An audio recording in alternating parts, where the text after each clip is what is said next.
final review. And I'm assuming you already shared with me the Jamboard. It's the one we were using last time. Okay. Always share a new one with me, or just always create a new one whenever you come in, just because it makes it easier for that way. I don't have to like scroll through like I'm doing right now. And also you don't have to scroll through. So what was it called again? I can rename it. I'll rename it to like Luke Finals. I think I got it. Luke Petaway, April 23rd. Was it this one? No, it was a different one. Should be a little newer. I think it's called like Untitled Jam. It might be that one. Oh, were you the author of it, or was I? You made it. Yeah, that's why it's not here. Oh, okay. Because it's not in my. It's this one right here. Nope, that's not it. Hold on. Untitled Jam. Yeah, give it a title. That's also why I like it when you create them, because that way it's easier for me to find them. Okay, I titled it. You might have to refresh it though. What's the title of it? Luke's Finals, May 23rd. Got it. Okay. So we're doing pre-calc. What page are we on? I think like 5 or 6. All right. All right. Solve over the interval. Okay. So, to solve this equation over the interval, so the first thing you do, there's a couple ways you can do it. I'll just do it the way that probably will make the most sense to you. So I'm gonna set it equal to 0. Remember, when you just solve things, you always want to almost always want to set them equal to 0, so that you can factor it or use the quadratic formula if they're quadratics. The 0 product property is golden for solving equations. Okay.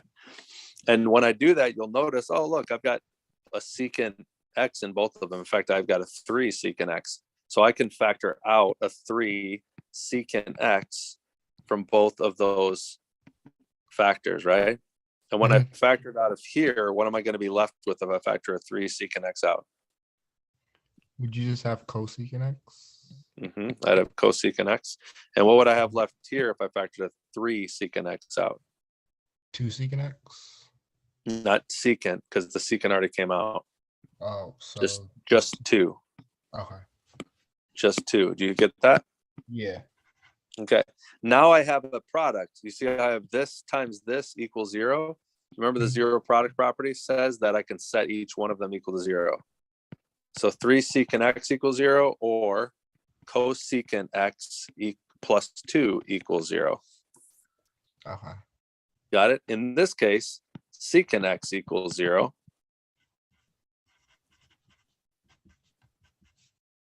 And is there any way for the secant to equal 0?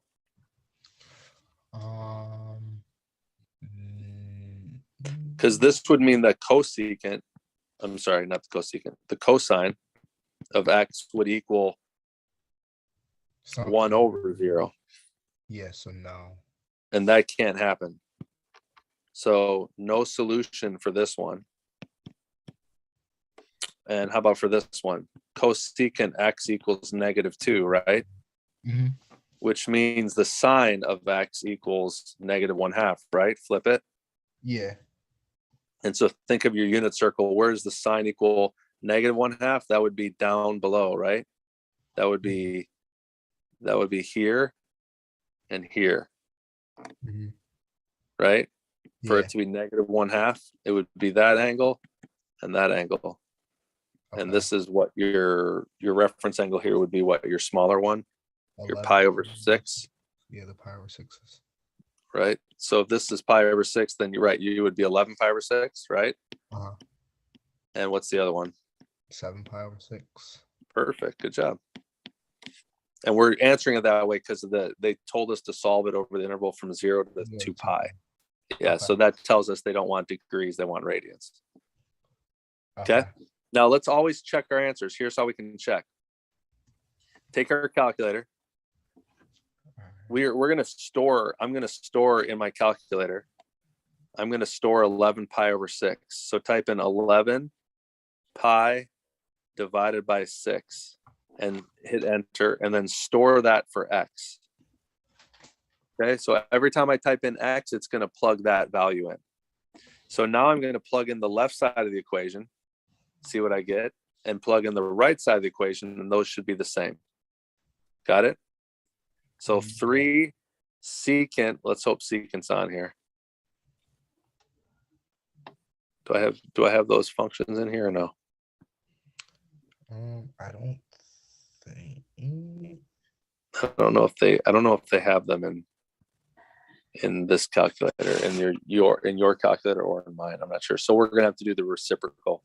We're gonna have to type in 1 over cosine, right? Mhm.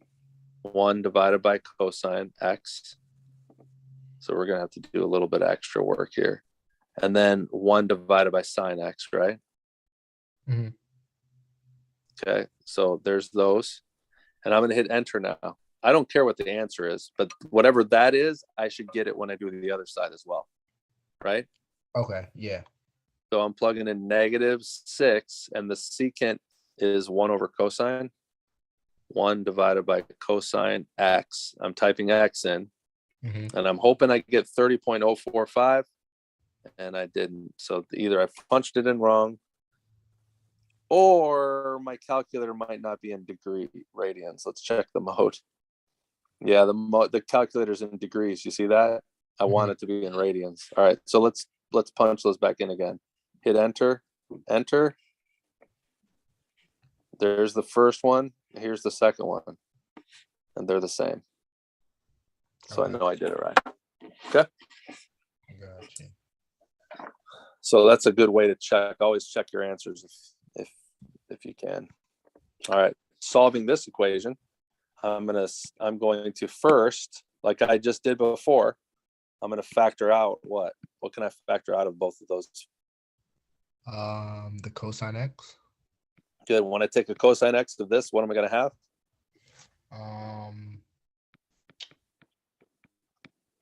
That, right? Yeah. And when I factored out of this, what am I going to have?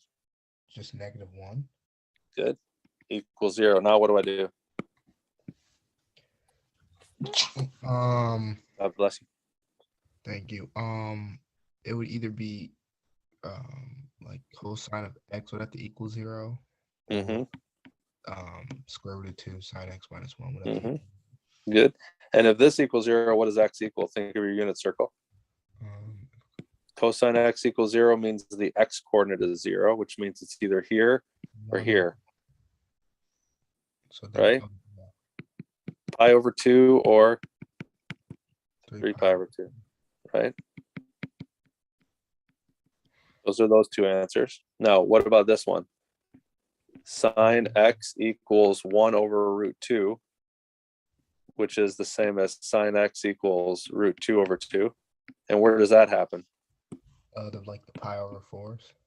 And is it the positive? It's in which quadrants? Positives. That's right. Good.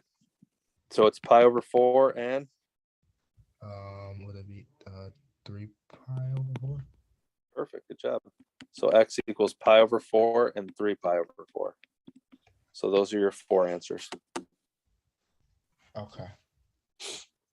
Now let me show you another way you can check the answer. Just a little bit of a tricky way of doing it. If you wanted to just graph it, you can graph the square root of 2 cosine x sine x. I'm graphing this whole thing minus the cosine x, and just hit graph. And also from your calculator, what you're going to want to do is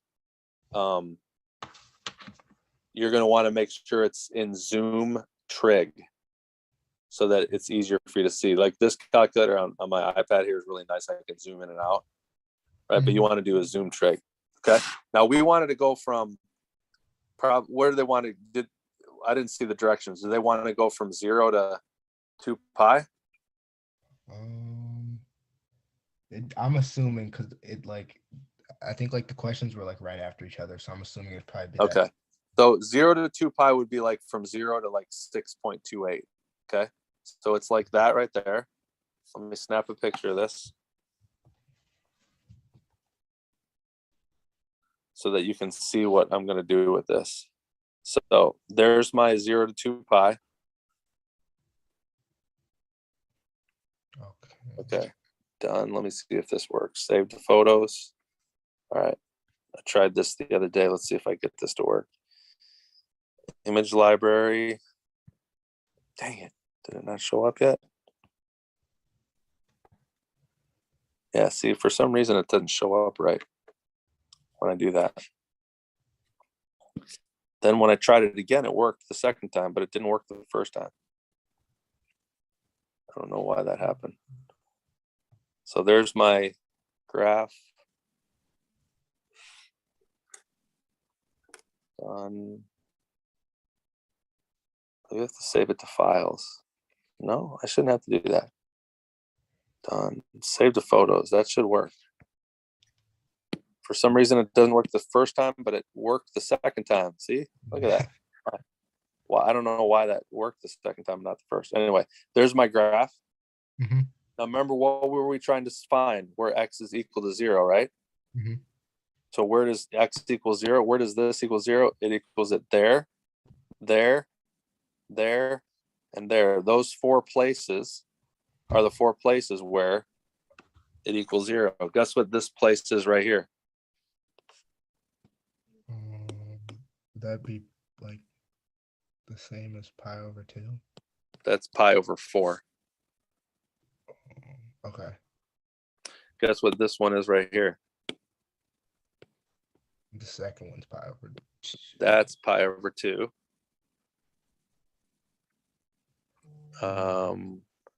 This is 3 pi over 4, I believe.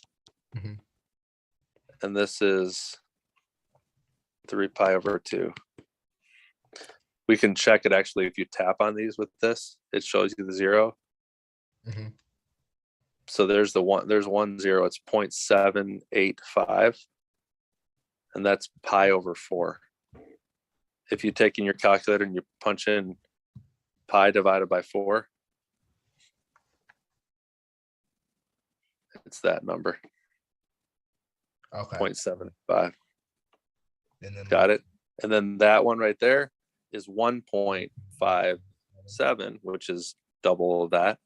And this one here is 2.35, which is 3 pi divided by 4. 3 pi divided by 4 is 2.35. Mm-hmm. 2.35, get that? And then this one here is the last one, 3 pi over 2. Okay. So again, just a different way to visualize what we're doing here. We graph that. Whoops, I liked where that was. We graphed the in the graphing calculator, and we could see that's where that equals 0. So this was like the left side of my equation, right? I plugged that into y equals, and then I was just looking at 0. Here's my 0. Here's where y equals 0. So those are the 4 places. Yeah. Those are the 4 solutions. Okay. Got it? Yeah. All right. Solve secant. So this is a quadratic. See how this is a quadratic equation now? Uh-huh. So what do we do to solve quadratics? We set them equal to what? 0. No. Set them equal to 0.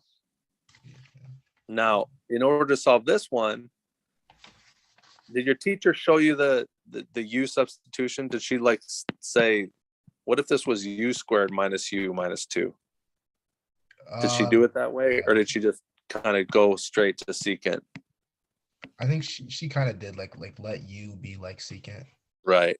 So that's how I like to do it too. Let u be the secant of x. And that just makes it easier to visualize the factoring piece here. So that'd be minus 2 and plus 1, right? Mm-hmm.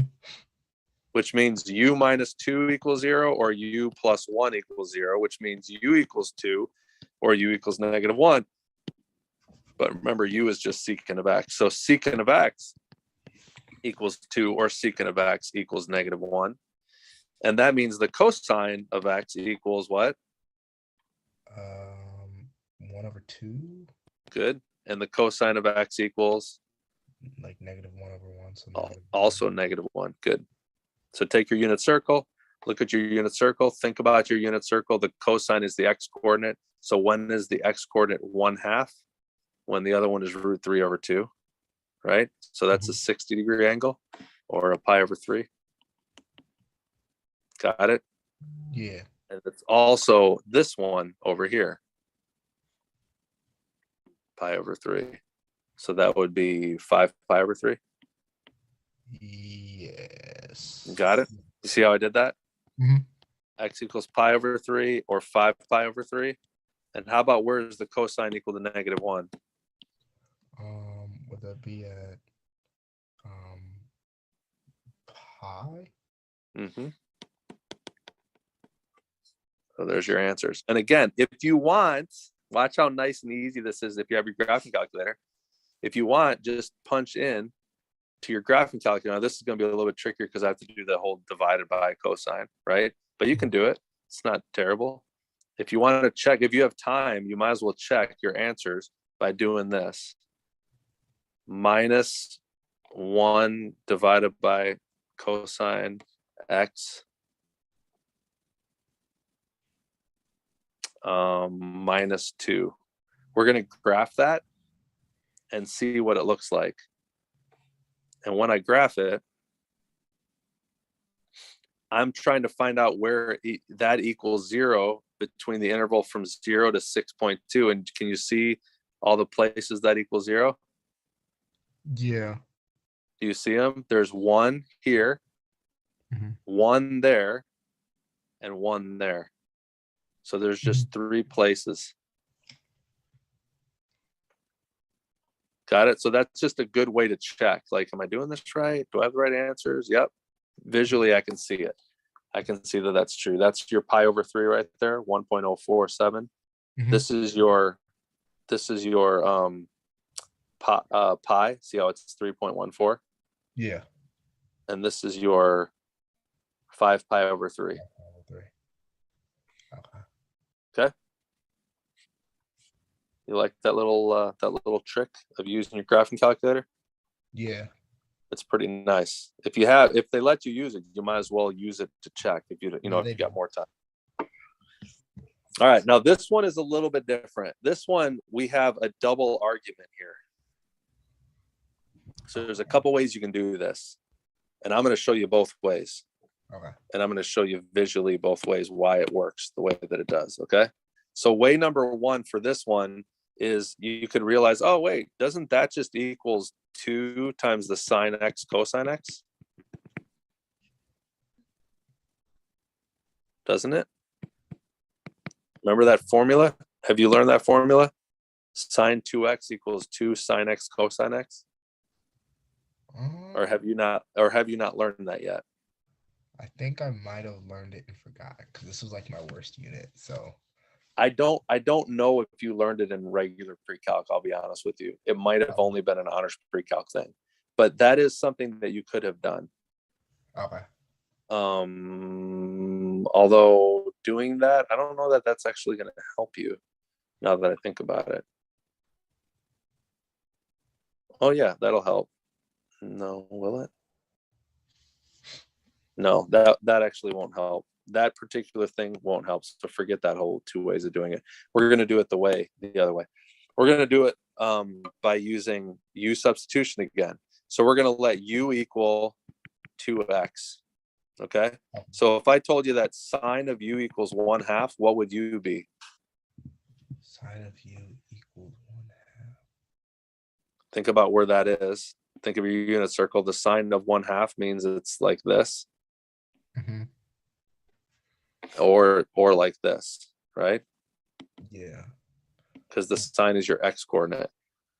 And so this would be √3/2. So your angle would be pi/6, right? 6, yeah. And 5 pi/6, right? Uh-huh. So u would be equal to pi over 6 and 5 pi over 6, right? Mm-hmm. Make sense? Yeah. But remember, I'm not trying to solve for u. What did u really equal? 2x. 2x. So now let's substitute 2x back in. Pi over 6 and 5 pi over 6. And how do I solve this now? How do I get rid of x? Or how do I get x by itself? Divide by Divide 2. by 2, which means x equals pi over 12 or 5 Okay. pi over 12, right? Yeah. Okay, but now those aren't the only answers. In fact, they even told you there's 4 answers. There's 2 more answers we missed, and here's why. Do you remember what this 2 here does to your graph? What does that mean your period is? Would that mean my period would be 2 pi? 2 pi over 2, which is what? Just pi. Pi. Right? Yeah. But they want me to solve it on the interval from 0 to 2 pi. So how many periods is this going to go through? 2. And it's going to go through 2 full periods if my period is pi, right? Because what this did to it is it just shrunk my graph. My graph, instead of being like this, instead of being from here's pi and here's 2 pi, instead of being my normal sine graph, which went like this, whoops, that was bad. Instead of being my normal sine graph, which went like this, now what happens is my graph really just did this, like that. So it's going to do it again, right? There's going to be 2 periods because sine of 2x, right?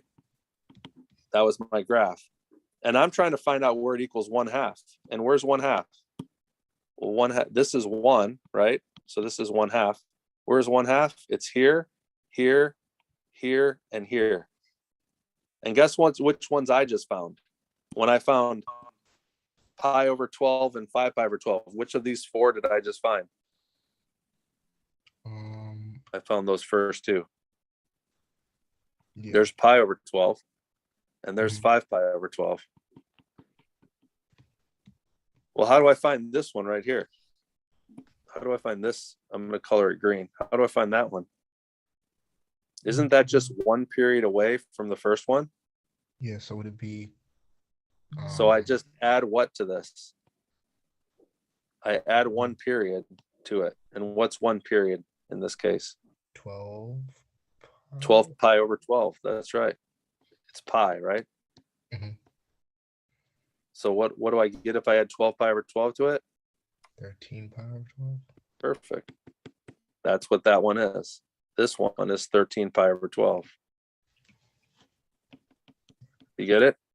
Yeah. And if I want to find this one right here, I'll color it yellow. How far away is that yellow one from this second one? Also just like 1 period away. Exactly. I have to add 12 pi over 12, which is what? Just 17 pi over 12. Perfect. So there are my answers. So what did I do? I found my original ones, but then I used my period to find the other ones by just adding it to it. That's how I would do that problem.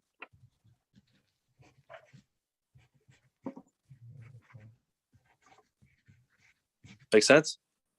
Yeah.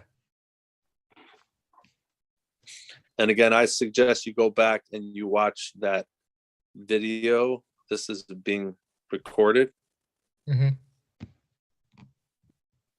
Go back and watch that video again, and you'll see how that works. Okay. Again, just to solidify it in your mind, you know, why it is that we do that. Okay.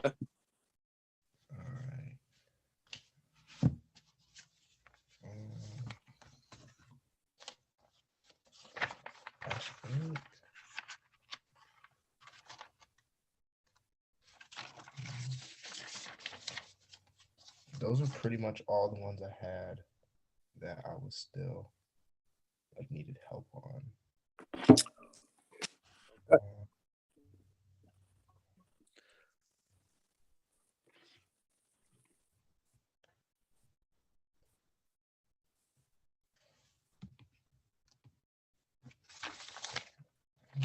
All good? Yes. Or you got another one? Probably have time for one more if you have another one you can find. If you just want to read it to me, I can write it out. You don't have to take a picture of it. Okay. It would be right. It's just right in terms, or no, sorry. It's simplify, and then it's cotangent of x times 1 cosecant x times secant x minus sine squared x. Hold on. Cotangent x times 1 over? Yeah, 1 over cosecant x. And then what? Times secant x. And then minus sine squared x. Did I write it correctly? Yeah. Okay. So let's rewrite all these in terms of sine and cosine, right? So this is going to be cosine over sine, right? This is going to be really just sine, because sine is the reciprocal of cosecant, right? Secant is 1 over cosine, and then this is, just leave it as sine squared. Okay, see how I did there? Yeah. That cancels with that. That cancels with that. So all I really have is 1 minus sine squared of x. And what's 1 minus sine squared of x? Do you remember? Would it be just cosine? Cosine squared of x. Yep. Because remember, sine squared plus cosine squared equals 1. That's the key Pythagorean identity. And you can match all the other ones off of that. So if I subtract 1 minus sine squared, that's cosine squared. Okay. So that's all that was. All right, cool. All right, man. Good job. Check out that video again. Like I said, it's recorded. You can watch it again